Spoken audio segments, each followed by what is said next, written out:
జేపీలో ఉన్నదున్నట్లు రాస్తున్న మీడియా మీద కూడా టీడీపీ గుండాలు దాడులు చేస్తున్నారు. విశాఖ స్టీల్ ప్లాంట్ ప్రైవేటీకరణకు టీడీపీ అనుకూలంగా ఉందని రాసిన ఓ ఆంగ్ల పత్రిక ఆఫీసు మీద టీడీపీ గుండాలు రాక్షసంగా దాడి చేశారు. మొత్తం మీద దాడి విషయాన్ని అంగీకరించిన మంత్రి నారా లోకేష్ కేవలం బోర్డును మాత్రమే తగులబెట్టినట్లు ప్రకటించారు. అయితే ఈ దాడిని అటు సీఎం గాని ఇటు ఆయన పుత్రుడు లోకేష్ గాని ఖండించలేదు. విశాఖ నగరంలో డెక్కన్ క్రానికల్ ఆఫీస్ రాష్ట్ర వ్యాప్తంగా టీడీపీ గూండాలు సాగిస్తున్న విధ్వంసకాండపై కేఎస్ఆర్ విశ్లేషణ చూద్దాం. విశాఖపట్నంలోని ప్రముఖ ఆంగ్ల దినపత్రిక డెక్కన్ క్రానికల్ కార్యాలయంపై తెలుగుదేశం గూండాలు దాడి చేశారు, విధ్వంసం సృష్టించారు, విలువైన ప్రింటింగ్ యంత్ర సామగ్రిని నాశనం చేయాలని చూశారు.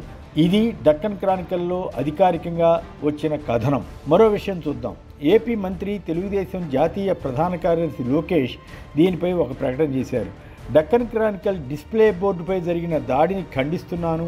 టీడీపీ నేతలు కార్యకర్తలు తమ భావోద్వేగాలను ఇలా చూపరాదు అని పేర్కొన్నారు. ఈ రెండు ప్రకటనల మధ్య తేడాను గమనించారా? తెలుగుదేశం కార్యకర్తలు కేవలం బోర్డును తగలబెట్టారు తప్ప ఇంకేమీ జరగలేదన్నట్లుగా లోకేష్ ప్రకటన ఉంటే, తమ కార్యాలయంపై టీడీపీ గూండాలు ఏ రకంగా దాడి చేసింది, ఫర్నిచర్ తదితర సామగ్రిని ధ్వంసం చేసింది, మహిళా ఉద్యోగుల పట్ల ఎలా అసభ్యంగా వ్యవహరించింది, ఆఫీస్పై రాళ్లు విసిరిన వైనం మొదలైన వాటి గురించి క్రానికల్ సవివరంగా కథనాన్ని ఇచ్చింది. అంటే ఈ ఘటన తీవ్రత కనిపించకుండా ఉండడానికి లోకేష్ ప్రయత్నిస్తూ ఒక విషయాన్ని మాత్రం అంగీకరించారు. క్రానికల్ ఆఫీస్పై దాడి చేసింది టీడీపీ కార్యకర్తలేనని. క్రానికల్ పత్రిక మాత్రం వారంతా టీడీపీ గూండాలని స్పష్టంగా ప్రకటించింది. వారిలో కొందరు మహిళలు కూడా ఉండడం మరో ప్రత్యేకత. తదుపరి 2 రోజులకు విశాఖ టూర్కి వెళ్లిన ముఖ్యమంత్రి చంద్రబాబు నాయుడు ఘటనపై పెద్దగా స్పందించకుండా కార్యకర్తలు ఆఫీసుల వద్ద నిరసన చెప్పవద్దని సలహా ఇచ్చారు. అంతే తప్ప ఇలాంటి దాడులు తప్పు అని చెప్పినట్లు కానీ, క్రానికల్ యాజమాన్యానికి తన సానుభూతి కానీ వెల్లడించినట్లు కనిపించలేదు.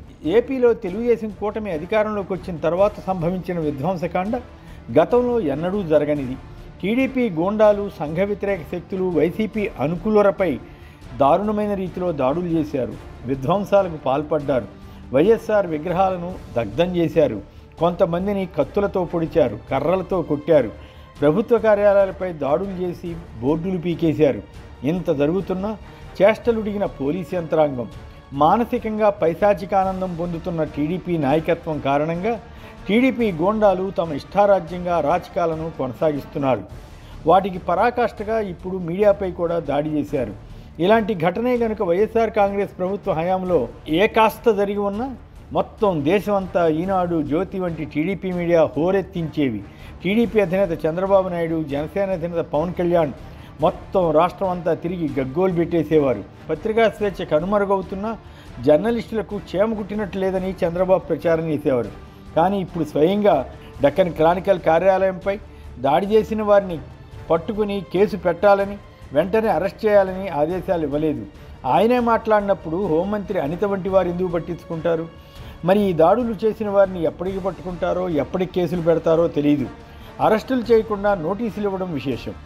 ఏపీ వ్యాప్తంగా వందలాది చోట్ల టీడీపీ గూండాలు అకృత్యాలకు పాల్పడినా కేసులు సరిగా పెట్టని పోలీసు యంత్రాంగం విశాఖలో మీడియా ఆఫీస్పై జరిగిన దాడి మీద మాత్రం గట్టిగా స్పందిస్తుందా అన్నది అనుమానమే. ఒకవేళ పోలీసులు నిష్పక్షపాతంగా వ్యవహరించి దాడికి వచ్చిన వారిని అరెస్ట్ చేస్తే మాత్రం అభినందించవచ్చు. మరో విషయం చెప్పాలి. గత 5 ఏళ్ల పాటు జగన్ ప్రభుత్వంపై రంకెలు వేస్తూ పచ్చి అబద్ధాలను ప్రచారం చేసి రాష్ట్రంలో శాంతి భద్రతలకు ఏదో ప్రమాదం జరిగిపోయినట్లు ఉపన్యాసాలు ఇచ్చిన జనసేన అధినేత పవన్ కళ్యాణ్ రాష్ట్రంలో జరుగుతున్న విధ్వంసంపైన, మీడియాపై జరిగిన దాడి మీద కనీసం స్పందించలేదు. అది ఆయన నిజాయితీ, చిత్తశుద్ధి.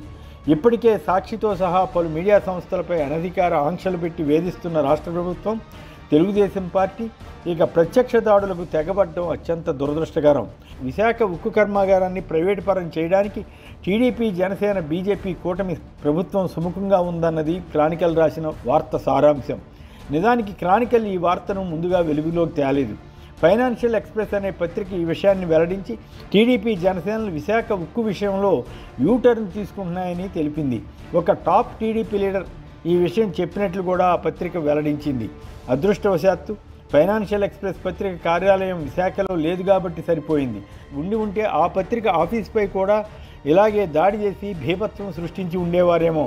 ఆ తర్వాత రోజు క్రానికల్ పత్రిక ఇదే వార్తను కొందరు దీనిపై గతంలో చేసిన వ్యాఖ్యలు, ప్రస్తుతం కేంద్రంలో మంత్రులుగా ఉన్న కొంతమంది ప్రైవేటైజేషన్కి అనుకూలంగా వ్యక్తపరుస్తున్న అభిప్రాయాలతో కథనాన్ని ఇచ్చింది. అదే ఆ మీడియా చేసిన తప్పట. ఉన్నమాట అంటే ఉలికిపడినట్లుగా టీడీపీ కూటమి యూటర్న్ తీసుకుంటోందని చెప్పడం వారికి ఆగ్రహం కలిగించింది.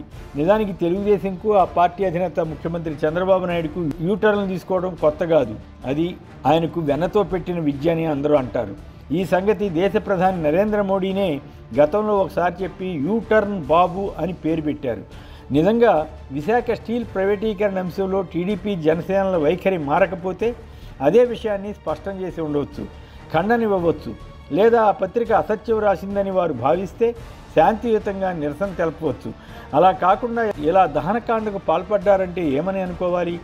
ఏపీలో శాంతి భద్రతలు ఇంత ఘోరంగా ఉన్నాయని అర్థం కావడం లేదా? తెలుగుదేశం పార్టీ కానీ, జనసేన కానీ, చంద్రబాబు కానీ, లోకేష్ కానీ, పవన్ కళ్యాణ్ కానీ ఎవరు ఎందుకు విశాఖ ఉక్కు ప్రైవేటీకరణ అంశంపై నిర్దిష్టంగా మాట్లాడడం లేదు? విశాఖ టూర్లో చంద్రబాబు తాము ప్రైవేటైజేషన్కి వ్యతిరేకమని మొక్కుబడిగా చెప్పినట్లు ఉంది తప్ప దానికి కట్టుబడి ఉంటే ఏ రకంగా కేంద్రాన్ని ఒప్పిస్తామో చెప్పి ఉంటే కొంత విశ్వాసం ఏర్పడేది. కేంద్ర మంత్రి కుమారస్వామి ప్లాంట్ మూతపడకుండా చూస్తామని అంటున్నారు తప్ప ప్రైవేటైజేషన్ జరగదని స్పష్టంగా చెప్పినట్లు అనిపించదు. నిజమైన టీడీపీ జనసేన కార్యకర్తలైతే ముందుగా తమ నాయకులను దీనిపై నిలదీయాలి. కనీసం వాస్తవమా కాదా అన్నది తెలుసుకోవాలి. అలా కాకుండా దహనకాండకు తెగబడడం అంటే వారి అరాచక స్వభావాన్ని నగ్నంగా ప్రదర్శించినట్లు భావించాలి.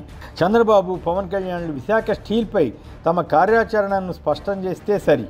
లేకుంటే మీడియాలో వచ్చిన కథనాలన్నీ వాస్తవమేనని భవిష్యత్తులో తేలుతుంది కదా. అప్పుడు అలవాటు ప్రకారం టీడీపీ కూటమి యూటర్న్ తీసుకున్నట్లే కదా. దాని గురించి మీడియా రాస్తే మాత్రం దహనకాండకు పాల్పడతారా?